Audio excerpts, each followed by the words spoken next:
Well, good evening to you and welcome to this program of Walter Rodney Groundings. I'm your host, Leon Abrams, and as usual, I have with me on the program this evening Brother Takuma Ogunse, and together we'll be talking about issues current in the political, social, economic landscape of Guyana. Welcome to the program, Brother Takuma. It's good to be back into the studio so that we could continue our work. Yeah, so uh, before we deal with some of the other issues, projection. I mean, the president has said that given the pittance that was doled out for teachers and other public servants in the military, $25,000, that he should be announcing wage increases for 2023. What are your expectations in relation to that, bearing in mind the current state of affairs in the market? My position is what we expressed in the last meeting, and I'm serious that we can't expect that the government will, given the history on this matter, and given that the treatment of public service is part of the comprehensive policy since they came to power in 1992.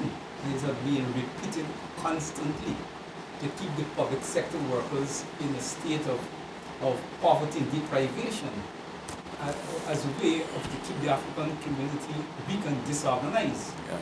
And as I made the point on the last program, that you can't expect anything of significance from the Jagio Ali regime. And I put it that way because I think Jagio is in charge, not Ali. But more important, I made the point that this whole approach of the government imposing increases public sector workers and refusing to engage in the collective bargaining process is an abomination, and it must be brought to an end. And the unions really have to kick up and to bring this thing to an end. And I made the point that in the context of the Venezuelan controversy and the Venezuelans acting up and the decision to have a referendum on December 3rd, that if this government was serious, it would have used this opportunity to reconcile with organized labor. And instead of continuous hostility and imposing these impositions, it would seek to call in the workers' unions and to find compromise, because the organized labor is an important social partner in the country. And if you're talking about defense of the country and trying to get oneness in this matter, labor is important. No country could really put up a comprehensive defense of itself, whether it's military or non-military, without organized labor on board. And I think they ought to make a compromise to organized labor. But apart from that, I mean, I don't want to spend long on this because we spoke about it before. But bearing in mind that the increases have been so vast, Prices. prices, increases in prices and so on, the government would have had, from the time it came to power, information in terms of people's capacity to live, all right? Cost of living in relation to salaries. The increases that they have been giving have not been matching the increasing costs for a basket of goods for a household. Shouldn't, even if this year we understand what you've said, shouldn't they try to at least bring people back on par? Apart from, ideally, they should be raising the standard of living of people. We know they have not been doing that. But shouldn't they, in deliberations, consider at least bringing people back to some measure of stability in terms of their capacity to deal with their daily livelihoods? Yes, I think any proper government who is not deliberately working on a policy to undermine the sector will do that. When you're dealing with a government who is deliberately working on a policy to keep the vast majority of Guyanese in poverty. There seems to have worked out that is in their best interest to keep people poverty stricken, okay, and that, you know, in that condition, people may not feel comfortable to organize to resist them. You know, so the, what you say is exactly what a normal government or a government acting in good faith will seek to do. But this government is not acting in good faith. And I think they're deliberate in their calculation, you know, that probably their best bet is to keep people scrounging for survival, and the energies are consumed in the survival struggle, so they don't have time to organize and to resist them. I think they're investing in that. But at some point, wouldn't that be counterproductive? Yes, at some point, but for them, it's the immediacy. It may come productive 6 months from now, a year from now, 2 years from now, but see, they're, as political rulers, they're looking at the situation with a measured lens, okay, and they're looking at day to day, week to week, month to month, and they're assessing the behavior of the population, and they're assessing that, look, if they could get away with what they're doing, because remember, they got the money to pay, but they're giving up high priorities to infrastructural projects which give them a lot of feedback and so forth, enhance their cronies and so on. And they're suspending, okay, liberating the masses of the country from economic poverty. And that could only be a consistent policy of a set of rulers unless they convince themselves that it is in their best interest to do what they're doing, and that the reading of the population in this state is not ready or capable of doing what they ought to do. Yeah. Well, it's a tragedy. Sad. It's a tragedy. So would you say it's working in their strategy? It is working there for you for now. Okay. Until the people start to turn the tables on them, it's working because they haven't get their own way. All right, so Jagdeo has been at it again. His mouth has again flown loose, and this time the object of his onslaught is Miss Cathy Hughes, Mrs. Hughes. Describe her as a low life. You know, a lot of people have been calling for an apology and so on. What is your take on Jagdeo's outburst? Well, I don't know if it's an outburst. It's the nature. I want to take this opportunity on the behalf of the WP and the program to extend our solidarity with Sister Cathy Hughes, okay, and to condemn in the most strongest way Jagdeo's very uncivilized and very provocative description of the sister in the context of a society like ours that is ethnically divided, you know, to describe any member of the human family as a low life is an abomination, and it speaks to the mentality of the person who using it, using those remarks. And Jagdeo speaking as the de facto head of state and the leader of the PPP, to call one of our prominent women in the society, she's prominent in business, academia, in politics, a low life. We would call me a market man. If she, and the social background that she came from, her family and so forth, Jagdeo could watch another black woman and say she's a low life. Well, when he watched me, I'm going to say, hey, I'm going to be worse than a low life. You know?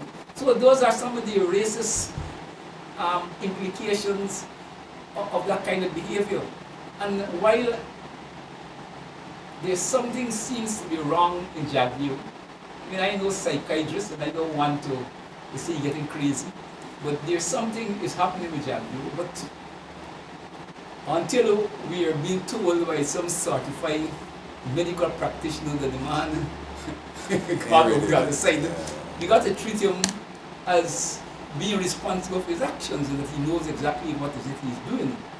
And I think, in a general sense, Jagdeo and the PPP leadership have worked themselves up with contempt for the entire country, and they have a special contempt for black community, and they have a special contempt for certain elements in the black community who they identify have been consistent in their opposition to them. Nigeria have been a thorn in Jagdeo's regime, and Kati, as a member of the AFC and a member of the previous AP and AFC coalition government, all the, and as now a member of the opposition, has been a thorn in Jagdeo's government.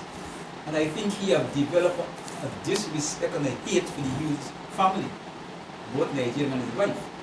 But he picked up on Kati because she raised the question of his statement about giving a corridor, to Venezuela, and he used that, to go after her in that vicious way.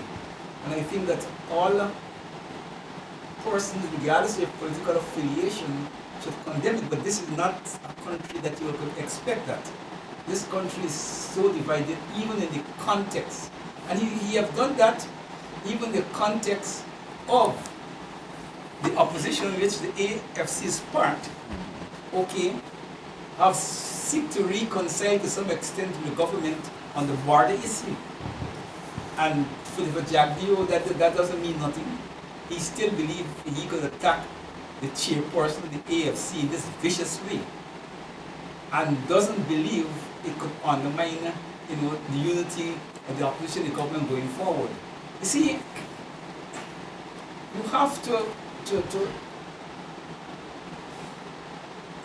have to read the Jagdeo and the PPP's approach to this border thing correctly. You have to try to get close to the thinking. I'm not close to them. I can't pretend that I have inside information about the thinking, but looking from outside and judging them. You see, if a government believes that they're facing an imminent threat, as the one posed by Venezuela, then that government will be super sensitive to building unity and political unity with the opposition and the wider unity in the country. But if the government reading of the situation is that they doesn't face an imminent danger, they will try to pretend that they believe that they are facing an imminent danger and try to build political scores and take advantage of making that appeal.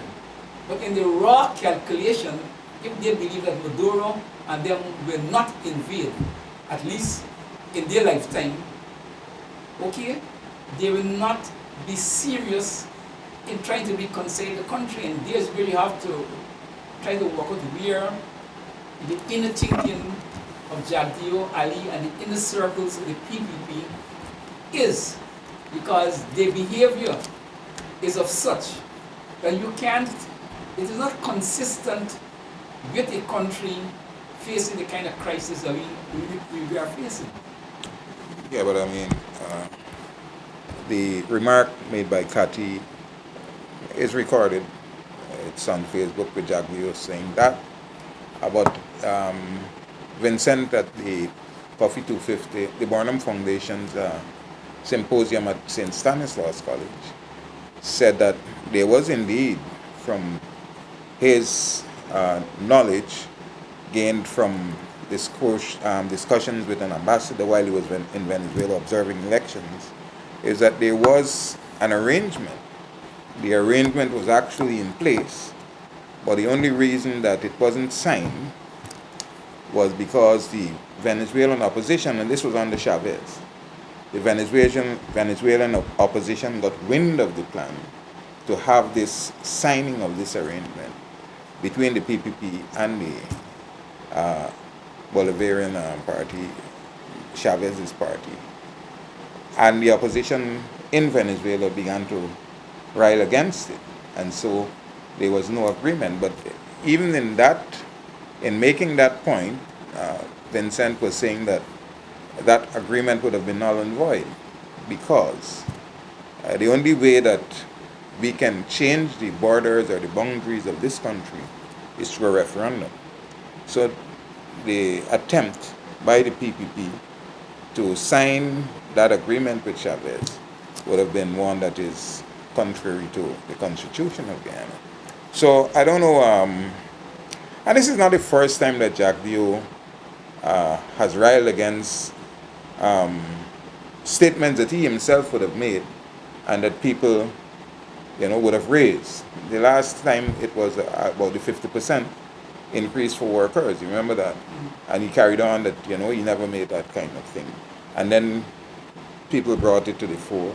And Glenn Lala has been doing a pretty fine job of exposing him every time he tries to contradict his own, outpourings. I don't know how he lets his mouth fly like that, and then afterwards, in this age where everything is recorded and kept, to try to withdraw and backtrack on statements that he would have made, and then to deem the lady a lowlife because of speaking truth.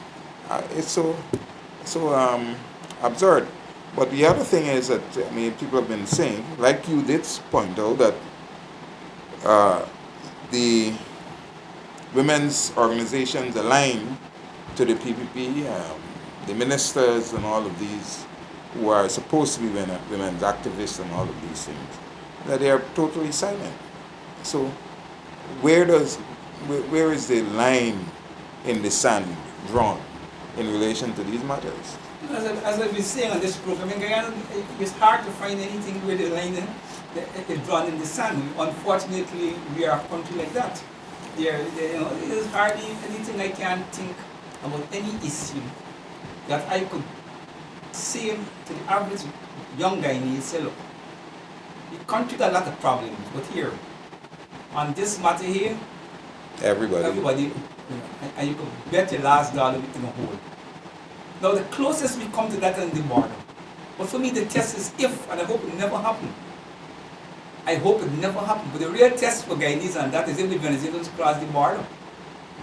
Whether the unity will hold and whether the parties are here to bring the supporters to go and shed their blood in defense of the country. That is the real test for the border unity.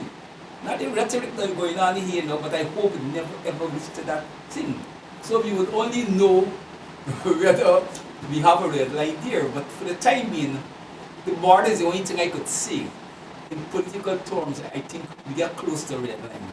That we will probably have some substantive unity on both sides and on all sides, that Venezuela, that Mexico belongs to us, and that Venezuela is the aggression. I don't know if we got it drawn in the sand, that we all prepare to commit our lives in defense of the country, is a different story altogether. Well, the latest news I read from the state is that the troops, Venezuelans have been withdrawing their troops from the bordering locations, presumably because of pressure from other governments that are in the international sphere and so on. So it seems as though the tension is being eased, but hopefully I saw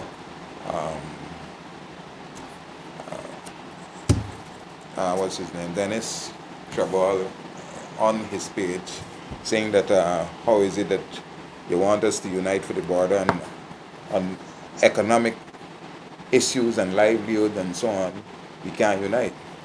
You see, those are the contradictions. So, but I mean, I'm glad that there seems to be a withdrawal away from the parameters of the border, but it could also be a tactical maneuver by Venezuela, But I just hope they don't get to that point.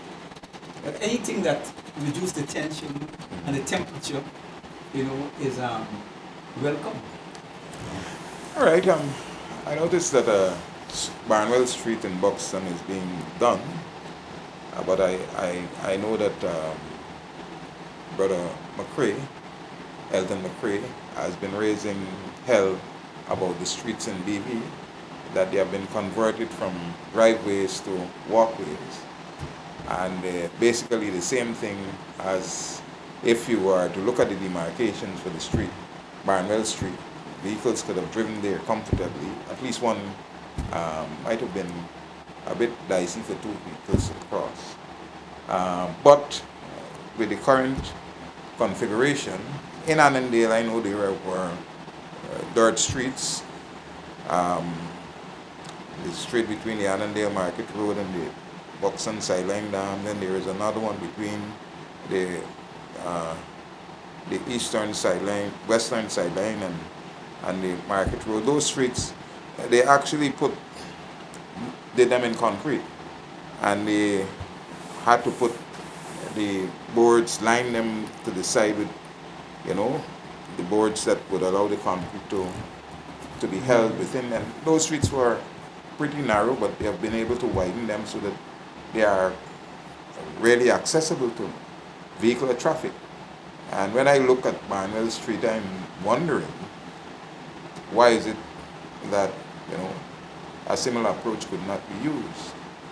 Um, Equal measures for uh, people. We are all of the same uh, citizenry, and I don't see why our streets should be so narrow, so that it would be difficult for two-way traffic.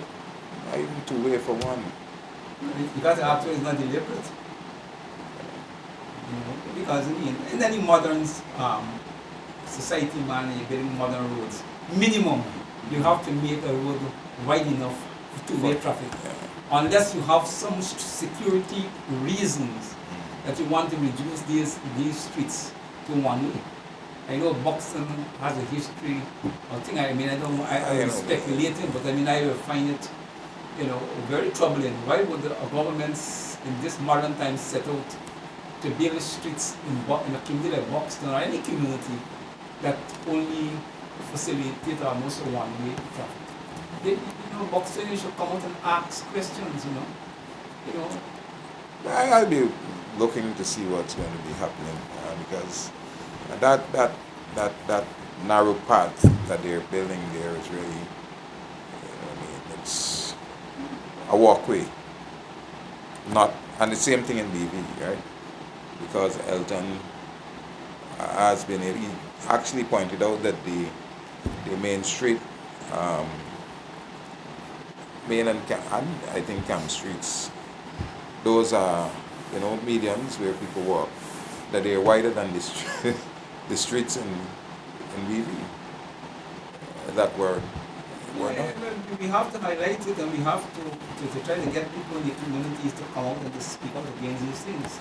And we have to send the information abroad. You also film them, with us social media. I'm sorry, should have walked with the footage today, but I didn't get a chance. But I'm surely going to do that. I'll put it on my Facebook page and so on, so that people can see what I'm talking about. The other thing that we spoke about, I had raised the idea of lands being repossessed and sold by the Ministry of Housing, officials in the Ministry of Housing, that people are allocated lots, and then when they go back to their lots, other people are there and they're told that the land they've paid all their monies and everything, but the land has been sold to somebody else. The last thing I've read, people began to raise issues on Facebook, and now the junior minister has said that based upon investigations, a number of employees have been arrested. Based upon information received from one other employee, but people who are on the social media are also accusing the very employee whom they tout as the person providing the information for the investigation as part of the scheme. But the minister is stoutly defending him, saying that there is no evidence and so on. But in your view, this scheme, you pay $250,000, sometimes $1 million, you were able to get the house lot because um, some people have been waiting for years, and in the urgency to, find some accommodation for themselves and for their growing families, some people go through that channel in order to get it very quickly. What are your thoughts on the length of time that people have to wait in the first instance, and then the alternative avenue to acquiring the house lot? I think it's ridiculous that we are a small country, and whether we like it or not, given our population size and given the technology available to any modern state, Guyana shouldn't have a challenge in allocating house lots to people in an efficient way. But I think that part of the problem is house lots have been used, by previous governments, both PNC, PPP, as a political weapon to attract voters and commitments. So we have never developed a housing policy that gives people's access to these things simply based upon the fact that they have a right and an entitlement as a citizen to get this on without problems. We have always attached favoritism and party connections to issues that should be straightforward and because of the nature of the country race, to these matters. So I am not surprised that we are faced with this at present. And I think that the exposure that you made and other people are made on Facebook that seems to lead to some action is commendable. And I think that some action is better than no action. And I think that, as you yourself mentioned, that one of the so-called whistleblowers has been fingered as part of the racketeers in the ministry, but he is being protected politically by the minister. You see, that's a political involvement in the thing. So because politics have always been steeped into these matters, you could hardly get full and effective and meaningful justice because the party always want to keep those things as niceties that we could extract from people like political loyalties. But we as citizens has to insist that we want fair play, we want our systems when it comes to these matters to be above boards, it's going to be transparent, and we have to keep the pressure on fighting for transparency. And there's I'm not convinced that given the size of our population and given the technology available to the state, that we have a genuine problem with allocation of house lots. I think it's a contrived problem. Yeah, but there is a view being expressed by some people that, if you wait on the government, you gotta wait long, and these people, they're helping you to get this thing. They expose the people, you're creating problems, so. But Ghanaians can't get cake and bake, and this is where I'm from. They should be locked up. Persons who engage in trying to beat the system by engaging in facilitating corruption, they're violating the law. They should be locked up. Both sides, both the persons who carry the racket and the persons who are allowing themselves to be pulled into the racket, need to be punished. You see, you can't have it both ways. We either got a law-abiding society where we play to the rules, and if we don't play to the rules, it is wrong for both sides.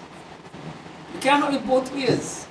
And for me personally, I have long come to the position that when people engage in corrupt practices, don't care what the justification, they are just as gullible and are just as guilty as those who are perpetuating the scheme. And for me, both sides should be punished. Because that's the only way you're going to bring some order to this matter. But as I tell you in Guyana, it's not law, it's politics. It's politics, not law. But does the system encourage this kind of thing? Yes, Now, the system in incorporates. particularly in the racist sense, because apart from arguing that they're saying that they're helping black people, because if you go through the system, you're going to have difficulty getting these lands. But these people are helping black people and so on. I don't buy that. You know. I don't buy that. Black Uh, people are entitled, like the Indian people, to get access to anything that the state have to offer based on the citizenship. And I don't believe that black people should compromise on that. I know, given the level of corruption in the place and given the level of different temperaments, that thing will continue. But in terms of principle, a black person should not see himself less than an Indian or Amerindian or Portuguese person who, on the basis of the rules, could get access to whatever government facilities. should get access. Yes, but who Okay. actually gets access Should get to it? If Indians, Amerindians, Portuguese, Europeans are able to use the system that the government has in place and get access to whatever the facility, black people should see themselves as entitled to the same access. And we should not justify it by saying that because they excluded we must pay to be the system. Fight and break up the system. Fight and break up the system. You know, we compromising too much with our own enslavement. I just wanted to clear that up. I mean, clear the position up. So the idea is that we should seek for a just system. Yeah. You know, I mean, because there is injustice in the system. We've been calling for years for the PPP to release the figures of, you know, who got house lots, where and when and so on, and they've never done that. They're not going to do that. They did themselves to distribute. And you're just like, oh, the minister for the roads thing in Parliament 7, he did ask the APMP to say, you know, we are About now contracts. going to do a contract. He will release the trouble. You know? But yet they claim that, you know, the photographs that they put in newspapers are always those of, you know, some Afro-Guyanese receiving a house lot. The propaganda one. Yeah. But the African guy didn't go one house, not the Indians probably get 50, right. That's a game, that's a game. So the fight for equity and justice and so on is one that should be You at the, continuously, yeah, you can't at the compromise on forefront. that. I as a revolutionary and as a political person, I find it hard to tell people they must compromise when they ought to be fighting. Yeah, but this problem of housing, that's an ingrained It's situation. I worked there in 94, 95. And since then, I mean, under the PVP, you know, you had that situation. And it's not going to stop. I don't know where You see, we don't send people to jail for these things. You see, the society, it is pointless to make rules and laws. And when people found guilty, you get a pat on the shoulder and a thing. air, man, air. Ogun, this thing may appear to be something among the low-level staff, but it goes right up to the top. Because it can't survive unless it goes to the top. That's why I'm telling you that this thing is It goes, so all the minister mouthing thing, they, you know, Oh, you see, it's you see the protecting hypocrisy. the whistleblower. It goes right up to the top. top, right? You know, and it's party policy. You It's know? party policy to use those things to build support for the party. So if a black person come and you want thing, we got how wash and we can't complain. Yeah. You're not integrated not as a citizen. Look, when I was there was one name used to be called, and she was the secretary to the minister, right? You know, she was secretary to the minister. Like accidental matters. So it goes all the way up there, and they're aware of it. They too get there. And that is They're- why they're nobody sweet. is significantly punished. That's how you know where the system is trying to work. As much as America is not a perfect society for anything, but America is send people to jail, for certain things. At Yeah, least a percentage of wrongdoers are in jail for some of those things. yeah, even if it's You know, 50 years up. you know, but if in your system, you could do it like in public life, and they gone scot free. You don't have no motive. You're not creating a condition to stop it. You're only encouraging it. Yeah. Well, let's see where it goes. But we must emphasize that the approach to the distribution of house lots should be one that is uh, much fairer than this current. And this idea of giving people a little plot of land, 40 by 80, as a low income lot, and then 50 by 80 as a moderate income. But a lot of people are getting house lots that they qualified, they already own lands. That's another big part of the problem. A lot of people, based upon their party affiliations and so, are getting house lots that they don't think Here, there, and everywhere. Yeah, here, there, and everywhere. It's not that it's not known that they have these lots, but people know they got, because the system is computerized, right? And as soon as you go in there and you apply, they say, so they pull up the information, they know that you got a lot here and there, but they get, in all these schemes, they're getting lots. And people aren't think people who get land from their ancestors and their family pass on land to own already land, you don't qualify for the whole flat. You know. But that information sometimes is not readily available to them. Right. So it's a fight for justice and equity and so on. And within this decade for the people of African descent, it's one that we should always, even after the decade, continue to strive for. Because we definitely are in problems when it comes to those things in every sphere under the PPP regime. And it's a sad thing. I mean, the Gildari Kissoon show, I mean, we don't really like talking, because for me, but Malcolm Harry Paul was on that show with Freddie Kissoon, and he was actually chased off the program when he was making a point in relation to the Venezuela Guyana border controversy. What are you would have seen that?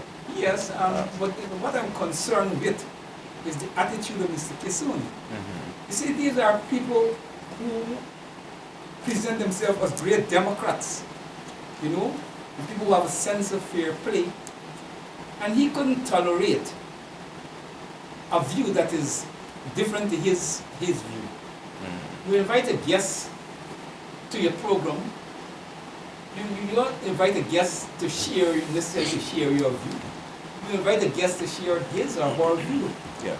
And you have to cater that there are going to be areas where the guest may differ with you, you know, and you have to live with that. But that's not the thing. It is the arrogance that demonstrated by Kissoon. You know, what I saw there is a kind of fascist behavior. He is trying to say that because Mr. Harry Paul was going in a direction, okay, which was critical of the government and was critical of the PPP, okay, that is anti-national and it is anti-support for the border, and he as some guardian, you know, of Guyanese, the unity of, you know, on the border, find it objectionable, and on the basis of that, you know, he invoked the right because the show is his show, and this is the key thing. Yes, it is his show, therefore he got control. But it just shows these elements when they have a little degree of power, how they use and abuse the power.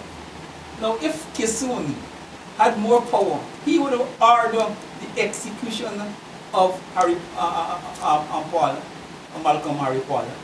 I mean, you listen to the venom, simply because the man was going in a direction that he, Kissoon, got problems with. The man was making the point that he believed that Venezuela will invade Guyana based upon the geopolitical situation in the world, what happening in Russia, and what happening in the Middle East, and what happening with China and so on. So I don't necessarily agree with your analysis, but I see nothing wrong because anybody trying to understand the local politics and your local situation must factor in the international situation. So on that, I can't see a problem. But okay, Harry Paul survived that. Then he went on to raise the question of the internal. Before that, he had made a point that this government, you know, doesn't have a history, that's the exact word, of being patriotic, and his government is a weak government. Okay, but he moved to the point where he was trying to explain the role of PPP and Dr. Jagan and the PPP politics played in his view, okay, that contribute to Venezuela raising the issue. But at that point, Kissin decided he had enough of it. And he was vicious, you know, and in that I listened to him and I see a level of political viciousness that I am convinced if he had the power, he would have ordered the execution of that brother. And these are the people who call themselves Democrats, and they can't, you know, tolerate a difference in view. And this is not a situation where the Venezuelans run over the border with tanks and columns of troops, and Guyana is responding immediately, and therefore you're going to be intolerant, you know, to any you know, opinion that may, in your view, may not help the situation. That is not the situation. You're in a situation where we have space.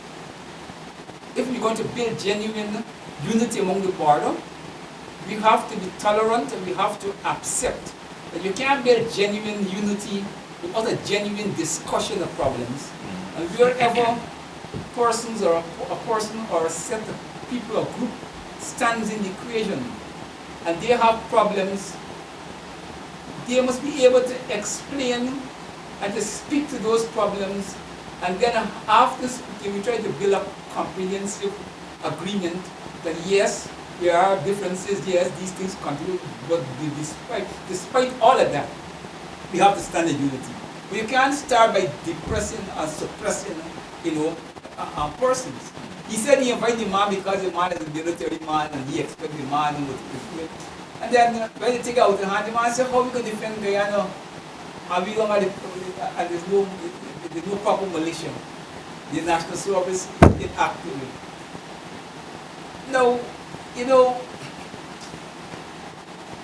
I don't know if people like Freddie Kissoon really, you know, listen to themselves.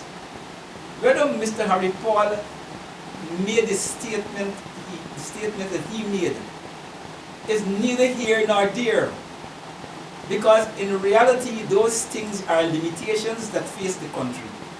We don't have no effective military defense against Venezuela. In a conventional sense, if Venezuelans start to run over the border with the tanks and the planes, we have no conventional response. Okay? We can't stop them from coming over, we can't push them back immediately. Okay? But I will argue that as a nation, we have to prepare to use what we've got our own more. We have to find creative way of fight and shed Venezuelan blood, who shed Guyanese blood. It's not a question of whether you win or you lose. It's a question that you have to demonstrate to the rest of the world that you are prepared to put your life down in defense of your territorial integrity. And that is what we get a justification of other persons to send their children in defense of you. So even though militarily, we don't have a military defense, or a real defense is a political and diplomatic defense. But if push comes to shove, the Guyanese Defense Force and the Guyanese patriots, all of us, have to be prepared to resist, even if it takes us a lifetime and a whole generation of resistance. So for me, resistance is always on the card, even though the invading power, the occupying power may be much more powerful than you. You may not be able to stop the occupation, but you could continue resistance for generations. And that has to be the spirit be inculcated the Guyanese that look, militarily, we may not be able to stop them from coming over. Militarily, we may not be able to push them back immediately by ourselves. But despite that, we are prepared to fight in creative ways, and we want to make the life miserable for the occupiers. And I think it's in that kind of with that kind of mentality, and if you could deliver that, then other people will see it worth while to send their children to die for you. So I don't see nothing wrong in people raising these sensitive issues, because whether they raise it or not, that is the underlying reality. Yeah, but Malcolm wasn't out of line in what he was saying. I listened to Ron Sanders being interviewed by a Trinidadian, and he was saying that the situation at the time when Chedi Jagan was in power, it was around the same time of the Cuban Missile Crisis with President Johnson and Kennedy. yeah, and he said that the Venezuelan prime minister at the time, who was a dictator, Venezuela has a history of dictatorship, and he said that because of a similar situation where the people were leaving and there was, all kinds of dissatisfaction among the people of Venezuela, that the prime minister at the time went to the American president and the British prime minister and actually proposed to them the idea that, well, look, you see what is happening with Cuba. And then Chedi made some statement about having the support of, what was it? USSR. No, he talked about some bombs and missiles and so on. Russia. Right. That allies with Russia. missiles. It was Russia. As allies with missiles and, right? USSR, not And Russia. so the Venezuelan prime minister went to these guys and he said, well, look, we need to prevent another communist state from arising in this part of the world. And he was referring to Chedi based upon what Chedi said. And what he proposed to them is that they should jointly take over the Essequibo and develop its resources among the three of them, the British, the American, and the Venezuelans. And both ministers rejected him, right? He was rejected by the Americans, he was rejected by the British. But at the end of when we got our independence, he came up with this idea that, well, look, after he was rejected, that posthumous letter was found, and the letter said that the arbitrary, the award that was granted in 1899 was unfair and all of these things. And so the Essequibo was still theirs and all of that. But if you look at what transpired, the Venezuelans were able to get the entire Orinoco, you know what I mean? And the original map of Guyana would have extended even into, so they benefited more than anybody else from that 1899 agreement. And so when Malcolm was pointing to that Jagan issue, it's not something that maybe Freddie is ignorant. No, Freddie, no, but he's not prepared to encourage any criticism of the PPP. That is his bottom line. Okay. That is his bottom line. He has become, so, when these chaps, the thing with Freddie is that because, as I told you people over and over, we were close, and his wife and his daughter, I held his daughter in my hands, a little baby, and I have a lot of respect for his wife and his family in general. And I don't like to see him demeaning things about him, because it is hard to separate what you say about Freddie with it hurting his daughter and his wife. But you see, when these chaps become so dependent upon selling the service, they become mercenaries. They're selling the services, to the government, economic, purposes. You know, Unfortunately, many times it knows no end. I think that's the way Freddie get his impact. He have lost his independence and have lost his dignity. And all he could see is that his economic survival is tied up with the PPP, whether the PPP is good or bad.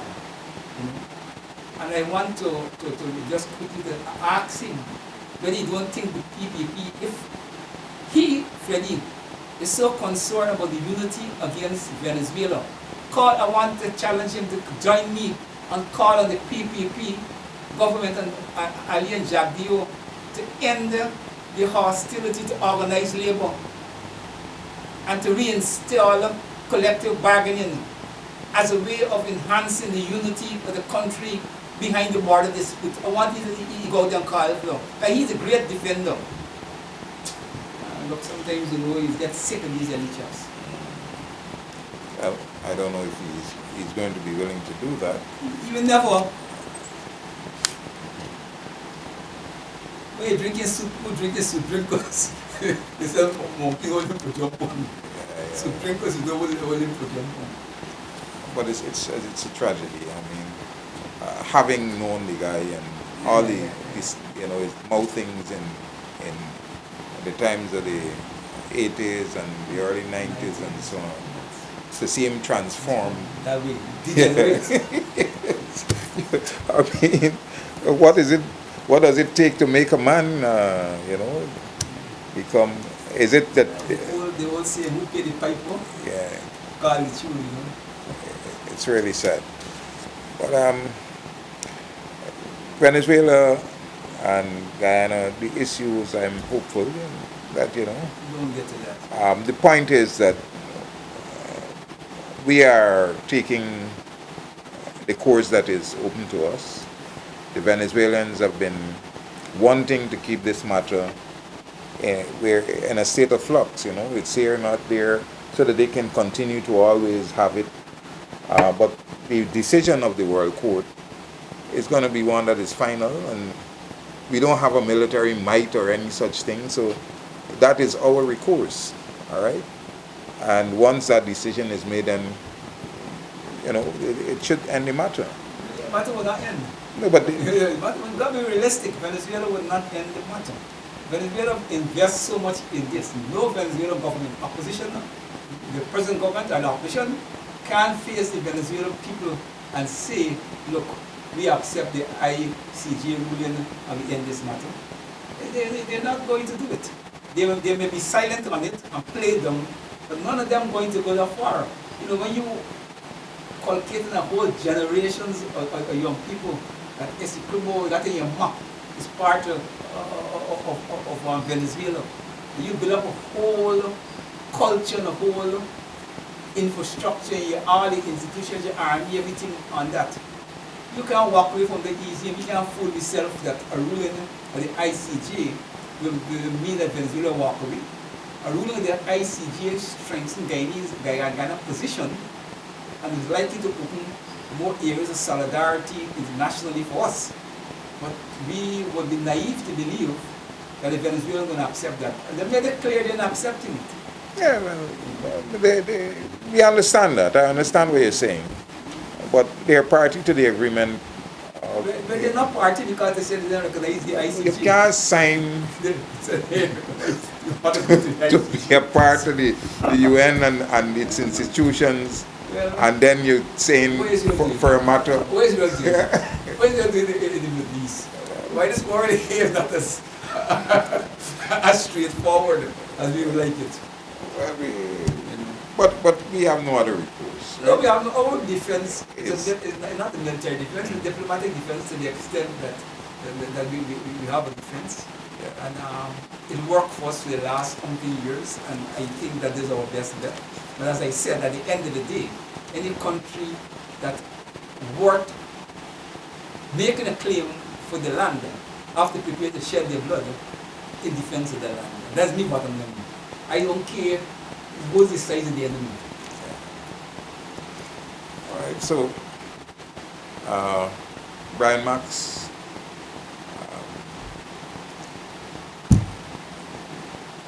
you know, when you have to talk about these people, like, I mean, we just talked about Freddie. Now we got Brian. Uh, what is your take on what is happening? Well, the truth is, Brian Max wasn't. The truth is, Brian Max really came into my spectacle very recently. I became conscious of him. Yeah, same here. You know, and I began to follow From his Facebook. his Facebook pages, and then I get some vague memory that in the election crisis he was very active and so forth and so forth. But what I will find worrying, I remember him saying that people have tried to cut His breaks. his break line, which means that he feel that he was being set to be physically. And then a few weeks after, a few months after, he's beaten assault. We saw it at the vigil where he said 4 men in a car, 3 came out with baseball bats and assaulted him, and we saw his blooded face and so forth and so forth. And he's convinced that it is the work of the rulers. And I am convinced, even though I can't say no for sure, but when a citizen, in his activism, and his opposition to the rulers, is targeted in such a way, by state forces, or people who are allied to the rulers, it is disturbing them. And more so, it has a streak of what happened with the Blackie issue in before, and then that led straight up to the Boxing thing, where people who are close to in criminality in the state and so, they fall out, then the state get violent to them, then they react, and then the whole country finds itself caught up in a vicious situation. And we, the conventional politicians, have to make a judgment of whether, what side they're taking. And, it is not in these matters easy. So if you could condemn it and get the government to haul off that line of march, it's better for everybody. Because these things could run out of hand and we have to repeat. Well, it has run out of hand before. And we saw the consequences in 2000 to 2005. Well, you want to highlight, lastly, the Professor Okay, just quickly, just want to draw to the attention of the nation, Brother Clive Thomas, Professor Thomas have been writing on, poverty and the oil and gas in the Starbucks on Sundays, and I want to draw people's attention to the column and ask them, spend some time reading it. I mean, sometimes we don't be reading culture technically, but the WPS also have Professor Thomas on Dr. David Hines' Politics 101. I think it's every Monday evening at 7. And he deals with poverty and deals with economic matters. And it is becoming a very popular program both in the country and outside the country. And I think that I want to Peter more guys to tune in. It's easier to listen than to read sometimes. All right, Brother Owen, I want to thank you for being on the program, and to all the viewers who are watching out there, I want to thank you too for being with us. And I encourage you to look for us again next week, when we again come to discuss issues in the political and economic and social sphere here in Guyana. Do have a good night and a peaceful rest.